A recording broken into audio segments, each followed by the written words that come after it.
Pagdating sa kalidad, hindi matatawaran na paggawa natin ng mga instrumentong pang-musika.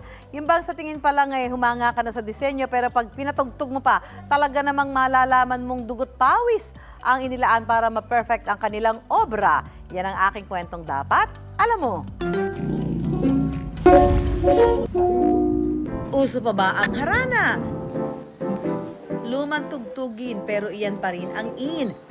Lalo na kapag ang instrumento talaga namang pauso ang disenyo. Gawa ito ng isang Filipino artist. Carries the heart of a maker. It is an instrument for peace, joy, and love, and of course, the heart of the Filipino. Dinarayo ang Cebu dahil sa makasaysayan nitong pasyalan. At pagdating sa musika, ang kanilang panlaban, handcrafted ukulele. We try to market our ukuleles as something that is created by hand with love and by Filipino artisans. And that's what draws people from around the world to support this unique handmade instruments.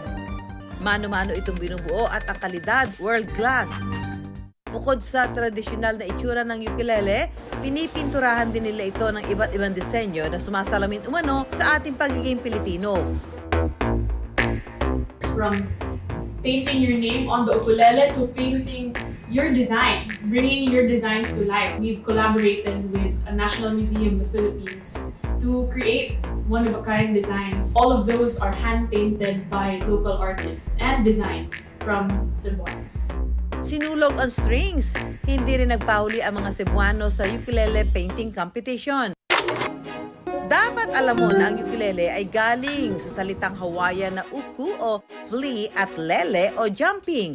Tinawag itong ukulele o jumping flea dahil sa mabilis na pagdalaw ng mga daliri kapag tinutugtog ito.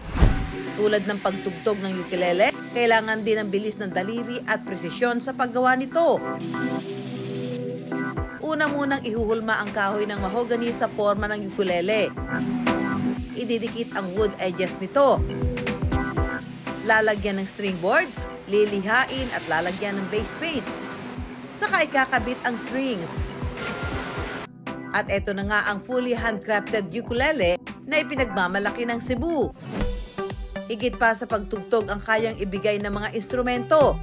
Kaya bigyan ng pagkakataon na mapakinggan at matuto nito, lalo na't ang hulma at disenyo, tatak Pilipino.